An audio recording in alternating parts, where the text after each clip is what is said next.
Pitié.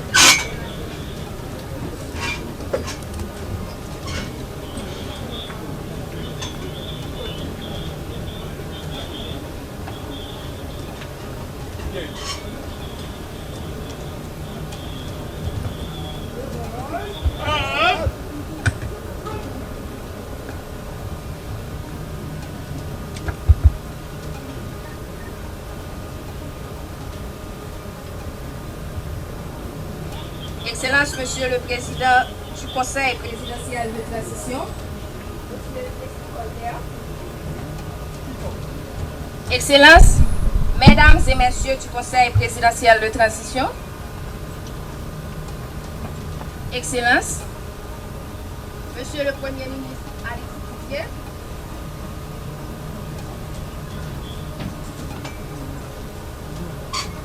Excellences, Mesdames et Messieurs, les membres du cabinet ministériel, Messieurs les représentants des pays amis, Messieurs les directeurs généraux, Messieurs les membres de l'état-major de la PNH, mon général, Messieurs les membres du haut commandement, Messieurs les attachés militaires, Messieurs, Mesdames du ministère de la Défense, Mesdames et Messieurs, les officiers, sous-officiers, soldats, chers invités ici présents, au nom du haut commandement des forces armées d'Haïti, je vous souhaite une cordiale bienvenue.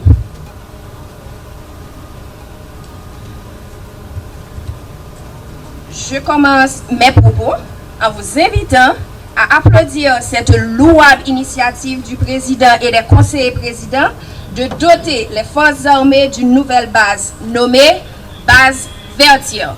Vos applaudissements.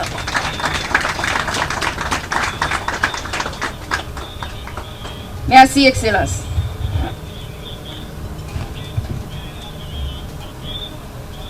Ce jour du 18 novembre 2024 marque le 221e anniversaire de la bataille de Vertières.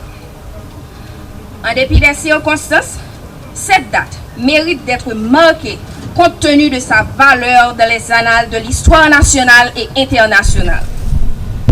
En effet, 18 novembre 1803, date de la bataille de Vertières, marque la conclusion des luttes menées par nos pères, luttes qui ont permis non seulement à nous, mais aussi à des dizaines de millions d'hommes autour du globe de retrouver leur statut naturel d'homme libre. De plus, ces luttes allaient sinon changer, du moins assouplir de plus en plus les rapports socio-économiques du monde, alors marqués par l'esclavage et l'exploitation outrée de l'homme par l'homme. C'est donc mû par un sentiment de profonde gratitude envers nos ancêtres que les responsables du pays ont tenu à marquer cette date coûte que coûte. En cette occasion donc, les autorités ont des messages à nous adresser. Ainsi, ai-je l'honneur d'inviter le lieutenant général, commandant-chef des forces armées d'Haïti, à passer son message du jour. Mon général.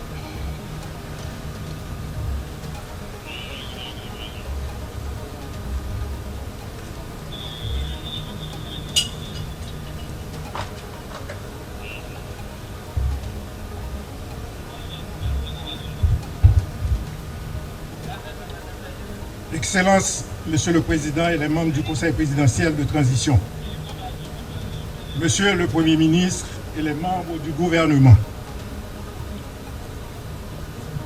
Messieurs les membres du haut d'état-major des forces armées d'Haïti, Monsieur le directeur général de la police nationale d'Haïti et les membres du haut commandement de la police nationale d'Haïti, Monsieur le commandant de la mission multinationale de soutien à la sécurité, officiers, sous-officiers, soldats, chers invités, mesdames messieurs,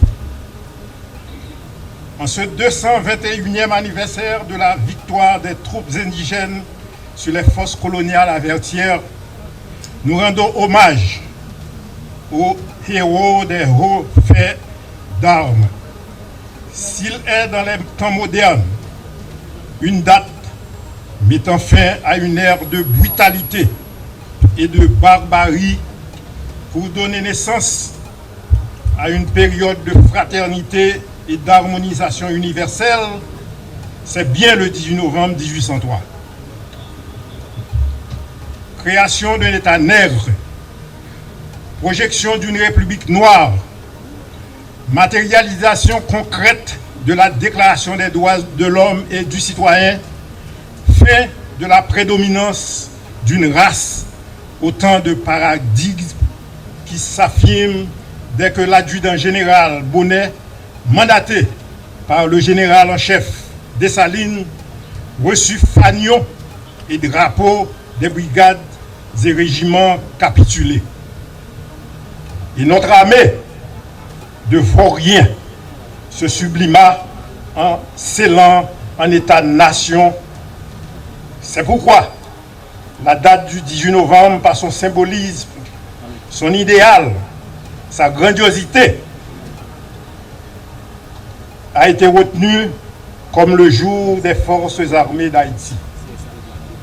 Nous saisissons cette occasion pour souhaiter bonne fête à tous les membres actifs, retraités et réservistes de notre armée. Excellences, Mesdames, Messieurs, dans la trame de notre vie de peuple, des soubresauts comme des déchirures nous ont empêchés de bâtir les multiples citadelles qui auraient permis à notre pays de voir la route du progrès. Nous devons nous ressaisir et retourner vers le passé pour imiter et tirer des leçons. Vertières n'aurait pas été possible sans l'entrevue du camp Gérard au Cail, effaçant les blessures de la guerre du Sud et favorisant notre unité historique du peuple. Nous devons nous atteler à mettre de côté nos rancœurs et nos intérêts pour nous mettre au service de la patrie bien-aimée. Excellences, permettez en ce 18 novembre que l'armée, issue du tréfonds de notre pays et qui souffre dans sa chair comme dans son âme, réclame de vous les moyens nécessaires lui permettant, à côté de notre police, de récupérer les zones de non-droit et de garantir la tranquillité et la paix pour les fils de notre nation. Nous nous efforçons à donner le meilleur de nous-mêmes pour remédier à cette situation catastrophique. Officiers, sous-officiers, soldats, aucun sacrifice n'est trop grand pour le salut de la patrie. Et le code d'honneur régissant notre métier nous oblige à être les veilleurs de la cité. Ainsi, soyez assurés, chers concitoyens et concitoyennes, que votre armée, après des années enveilleuses, est toujours disposée à défendre les idéaux nationaux. C'est pourquoi nous félicitons les officiers, sous-officiers et soldats pour leur détermination et leur témérité à défendre les positions dont ils ont la garde. Désormais, que l'esprit de Capois nous habite, que la foi inébranlable du général Dessalines soit notre boussole et surtout que l'esprit d'abnégation, de sacrifice des marrons inconnus nous traverse. Sous le leadership avisé des autorités constituées, redoublons d'ardeur pour que demain soit symbole d'espoir, de fraternité et d'une Haïti renouvelée.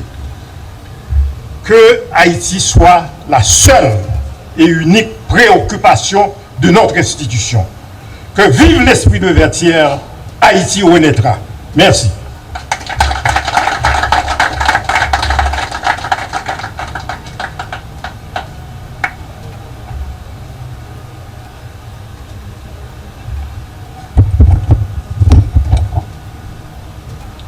Merci, mon général, pour ce message nous invitant à faire le sacrifice de redonner ces lettres de noblesse à notre pays, Haïti.